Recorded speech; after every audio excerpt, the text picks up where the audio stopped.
Do any of the vaccines on the childhood schedule contain monkey kidney cells? Well, the polio vaccine does. Are you aware of any simian, monkey, viruses, meaning viruses that come from primates, that contaminated polio vaccines and infected individuals receiving the polio vaccine? Yes, SV40. And what does SV40 stand for? Simian virus 40. And was it the 40th simian virus found? Is that Yes. why it's called? Are you aware of any virus from any animal other than simian or bovine that is in any vaccine? Yes, there's a pig virus present in one of the rotavirus vaccines, circovirus. Do any of the vaccines in the childhood vaccine schedule contain blood serum from calves or other bovines? Calf serum is removed before the vaccine is used because you don't want to sensitize the vaccinee to cows. What is this? Vaccine excipient and media summary. Can you go to Kinrix on the first page?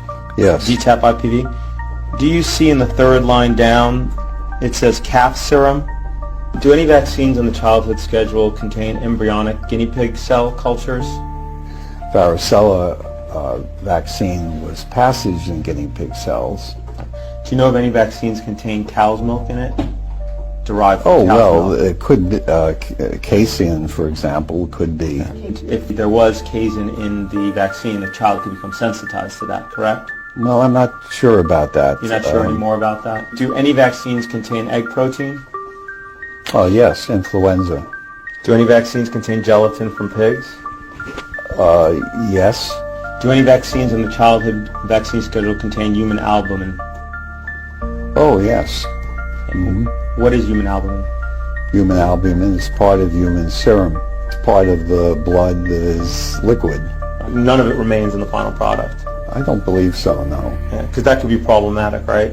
Well, it could be. I mean, if the individual is not healthy. Or if maybe some of the human blood components bind to some of the aluminum and develop antibodies, self-antibodies, correct? If they develop antibodies against a serum component, that would not be good. Do any vaccines on the childhood vaccine schedule contain MRC5 human diploid cells? Yes. Rubella, varicella, hepatitis A. What are MRC5 cells? They are human fibroblast cell strain. They were created by taking fetal tissue and from a particular fetus that was aborted by maternal choice, and the cells, the so-called fibroblast cells, were cultivated. Do any vaccines on the childhood vaccine schedule contain WI38 human diploid lung fibroblasts? Well, they used to, but I don't think anything is made in those cells anymore. If you could turn to page 3 for MMR and MMRV, do you see that within the ingredient list that lists WI38 human diploid lung fibroblasts? Yes, I do see that. Isn't it true that human DNA in vaccines is typically purposely fragmented? Yes, and I would say mostly for theoretical reasons, doesn't want to put DNA into intact DNA into vaccines. Familiar with insertional mutagenesis? Yes. Do you have any study to show that injecting millions of pieces of human DNA into babies and children is safe? The only studies are all the safety studies that have been done on vaccines. Wasn't the purpose of this study to help develop a human cell line or to support the use of human cell lines in the creation of vaccines?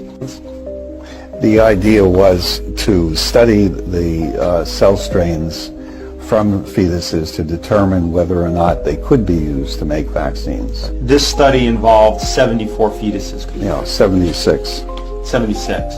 And these fetuses were all 3 months or older when aborted, correct? Yes. What organs did you harvest from these fetuses? Well, I didn't personally harvest any, but a whole range of tissues were harvested by co-workers. Okay. And these pieces were then cut up into little pieces, right? Yes. And they were cultured? Yes. Okay. Some of the pieces of the fetuses were pituitary gland that were chopped up into pieces to okay, included the lung of the fetuses? Yes. Okay, included the skin? Yes. Kidney? Yes. Spleen? Yes. Heart? Yes. And tongue? I don't recall, but probably yes. Are you aware that one of the objections to vaccination by the plaintiff in this case is the inclusion of aborted fetal tissue in the development of vaccines and the fact that it's actually part of the ingredients of vaccines? Yeah, I'm aware of those objections. The Catholic Church has actually issued a document on that which says that individuals who need the vaccine should receive the vaccines regardless of the fact, and that I think it implies that I am the individual who will go to hell because of the use of aborted tissues, which I am glad to do. Okay. Do you know if the mother is Catholic? I have no idea. Okay. But she should consult her priest. Do you believe that someone can have a valid religious objection to refusing a vaccine? No. Do you take issue with religious beliefs? Yes. You've said that, quote, vaccination is always under attack by religious zealots who believe that the will of God includes death and disease. Yes. You stand by that statement? I absolutely do. Okay. Are you an atheist? Yes. Okay. Do you accept that some people hold religious beliefs that are inherently unprovable? Yes, I'm sure they do. When you were a child, what vaccines did you receive? Diphtheria. In childhood, I think it was probably only diphtheria.